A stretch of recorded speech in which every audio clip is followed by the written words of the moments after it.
എന്റെ പൊന്നെ എന്തൊരു ചൂടാ പോണേ.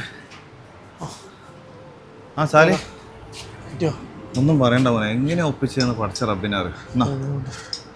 എന്താ മറ്റേ ഞാൻ എന്നാല് ലുലാക്സേജ് പോയിട്ട് പൈസ ഒന്ന് അർജന്റായിട്ട് അയച്ചു കൊടുക്കും. ഇപ്പം അയക്കണത് ഒരു കാര്യം ചെയ്യുന്നാല് നമുക്കൊരു ചായ കുടിച്ചിട്ട് പോകും. എന്നാ പിന്നെ അതല്ലേ ഞാനുണ്ടല്ലോ അന്ന് ഞാൻ തപ്പി നടക്കുമായിരുന്നു. ഫോൺ വിളിച്ചിട്ട് കിട്ടിയില്ല. വിളിച്ചിട്ടുണ്ടായിരുന്നു. പിന്നെ ഇച്ചിരി ഒരു അർജന്റ് കേസ് ഇട്ടുണ്ടായിരുന്നു. ഒരു 50 KD കാണായിരുന്നേ. അത്ര അർജന്റ് ആയതുകൊണ്ട്. അല്ലേ ഞാൻ ബുദ്ധിമുട്ടിക്കുന്നില്ലല്ലോ. പിന്നെ ഞാൻ പുതിയതല്ലേ, നിങ്ങളെ മാത്രമേ അറിയത്തുള്ളൂ. അർജന്റാ, അതുകൊണ്ടല്ല ഞാൻ ബുദ്ധിമുട്ടിക്കുന്നില്ല. അത്ര അർജന്റ്, അതുകൊണ്ടാണ്. അടുക്കള കാര്യം ഫുള്ള് പൈസ ഉണ്ടല്ലോ അല്ലേ? ഓക്കെ ശരി. ഒന്നും തോന്നല്ലേ, ഒന്നും തോന്നല്ലേ, അത്ര അർജന്റ് ആയതുകൊണ്ടാണ്. ശരി, താങ്ക് യു.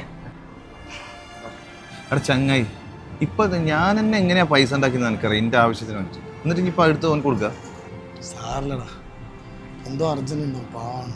എടാ 3-4 മാസമായാലോ വന്നിട്ട് കൈ പൈസ ഒന്നും ഉണ്ടാവില്ലടാ. എന്തായാലും പെട്ട് ബാ ചാവിച്ചു. നമ്മള് ദാരിദ്ര്യമൊക്കെ മാറിയിട്ട് ഇതുപോലത്തെ ഒരു ഫ്ലാറ്റില് ജീവിക്കണമെന്നൊരാണ്.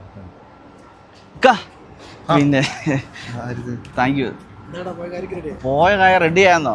ഇടുക്കി ഇത് കണ്ടോ? ബ്രാൻഡഡ് ഷൂ ആണ്, branded shoe.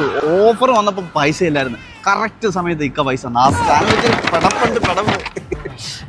Thank you so much ചേട്ടാ, ഒരിക്കലും പ്രതീക്ഷയല്ല. പിന്നെ നിങ്ങൾ തന്ന സപ്പോർട്ടാണ്. ഓക്കെ ശരി എന്നാ, പോകട്ടെ. Thank you. ഇക്ക